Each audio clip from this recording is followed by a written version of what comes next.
New England winters carry more than cold. Locals whisper that when the Christmas veil descends, the boundary between humans and forgotten creatures begins to thin. Victorian artists once sketched animals imitating humans, but some of these drawings were never meant to be fiction, and their silence was a warning. The Whitlock family were the first recorded witnesses. They heard a choir, soft as breathing, drifting through a snowstorm where no one should have been singing. 3 figures stood waiting, as if they had been there for hours. Their posture was wrong, too stiff, too animal, yet unmistakably wearing human clothes. Their lips were absent, their teeth missing, their mouths never formed, only skin drawn tight like a sealed animal snout. Yet the caroling continued, though none of them moved. When the wind lifted its cloak, the Whitlocks realized these were not people. The legs bent the wrong way, too long, too thin, like a deer forced to stand upright. One of them turned toward the lantern, its eyes flashing yellow like a hunting cat. Its movement was wrong, too sudden, too sharp, nothing human in it. Mr. Whitlock gathered his courage and stepped closer. The lantern revealed textures no human face should have. Coarse, scar-like, animal skin stretched where a mouth should be. And then nothing. In a single blink, they vanished. Not a sound followed, and the snow showed neither prints nor disturbance, as if it had never been touched at all. 2 days later, the Whitlocks found every animal dead, frozen upright, their necks stretched like twisted sculptures, and on the barn door, a symbol of a singing deer, drawn with impossible precision.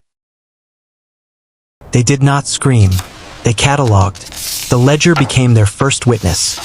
A neat line, time, place, and the same impossible note, symbol carved. A constable treated it like duty, measured, recorded, careful not to narrate fear into the facts. The notebook held the first physical clues. A leather scrap, a smear of fur, things that stubbornly refused to be human evidence.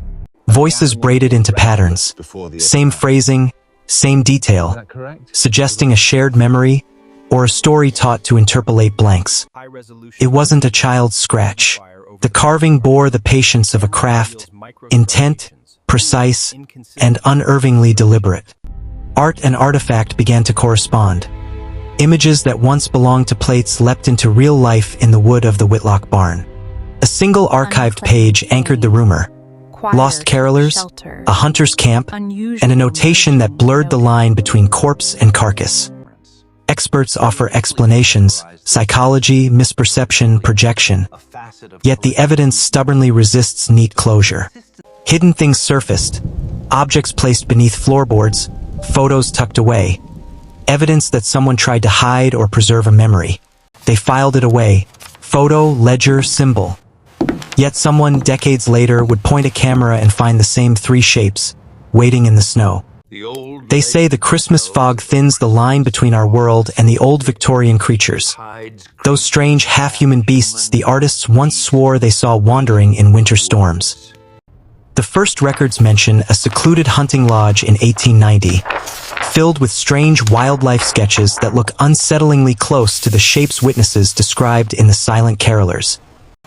The map shows a forgotten trail deep in Vermont's woods, the same route taken by the hunters who vanished, leaving only rumors of what happened inside their lodge. In the winter of 1890, the Hunters' Lodge stood proud in the Vermont wild, an isolated outpost where men chased trophies the forests were never meant to give. The hunters called them rare catches, never questioning why the bodies carried shapes no natural beast should bear. They joked about the sounds in the woods, masking their unease with laughter that never quite reached their eyes. They followed the tracks with confidence, never imagining the creature they pursued was watching them first. What they brought back was no trophy, and from that night on, nothing in the lodge felt ordinary again. Some swore it was a man, others claimed it was a beast. None could explain why it looked like both. On that final night, the forest sang, and the hunters realized too late that they were no longer the ones doing the hunting. They had followed the singing winds for miles, praying for shelter, and when the hunters' lodge emerged from the storm, it felt like an answer. Warmth, safety, human presence. But the veil never grants gifts without a price. They came seeking shelter, but what they found was the aftermath of something far older, far hungrier than any storm. The hunters had taken too much from the forest, and the forest had finally answered. They noticed the door, not locked, just held shut by fear. Whatever pressed on the other side had been there long before the storm found them. Cold night for Carolyn. Not all the trophies had stayed dead. Something had reclaimed them, or returned for them. The tracks were fresh, impossibly fresh. Whatever made them had entered, without opening a single door. He warned them softly, "If you speak after midnight, they'll answer. And once they answer, they don't stop." It wasn't singing, not yet. It was something practicing, shaping a voice it had stolen long ago. They feared the storm, but they feared what lived inside the lodge even more. It's no longer an animal. The night no longer belonged to them. It belonged to whatever had woken inside the lodge. The creatures had heard their voices, and now, for the first time, they answered back.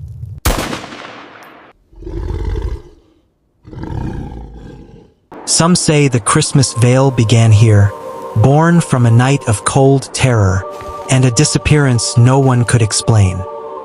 To the Victorians, every beast walked with a shadow of its human self, silent, watching, waiting. They believed man and beast were separated only by a veil, one that could thin or even tear. They said too much killing left echoes, spirits that refused to stay buried. They whispered of a curse that angered spirits could cling to a person, reshaping them piece by piece. Before it is too late. Some nights, they heard songs, but no mouth was singing. They feared Christmas night most, when every boundary between human, spirit, and beast began to blur. They stood still when the voices came, for fear the singers would notice them. And from these beliefs came the earliest whispers of what we now call the Christmas veil. Every generation claimed it started again, and every generation was right. Locals found prints that answered to neither man nor beast, striding too far for a human, shaped too oddly for any known hoof. They reported a choir. People swore the chapel hummed with a choir no throat could make. Notes you felt more than heard. Animals stopped acting like animals, standing watchful, silent, as if listening for something only they could perceive.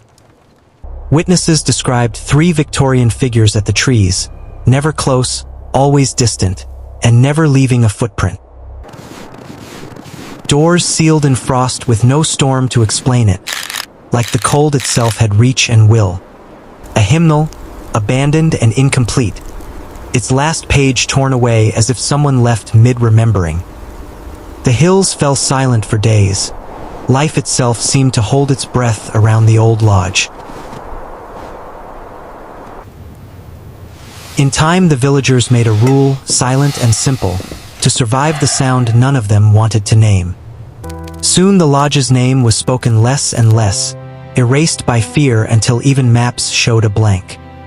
The whispers grew in time, small things that stitched a pattern, and every December, the pattern restarted. This wasn't an attack. It was the cold echo of something that once lived, passing through this place as if retracing the last steps it remembered. This residue isn't meant to harm. It is what happens when a memory tears free from where it died, leaving behind the temperature of its final fear.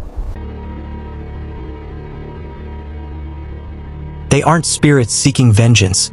but memories trying to hold their shape, torn between the animals they died with and the humans they once were. They weren't buried or mourned. They were deleted, scrubbed clean so no one would question why a hunt ended in silence and fear. This is their grave, not empty by accident, but empty by intention, a place built to forget instead of remember. They are not monsters. They are the shape that grief takes when no one is left to remember the names of the dead. The Christmas veil never opened to warn or punish. It opened because their names had vanished, and something in the winter refuses to let the forgotten stay forgotten.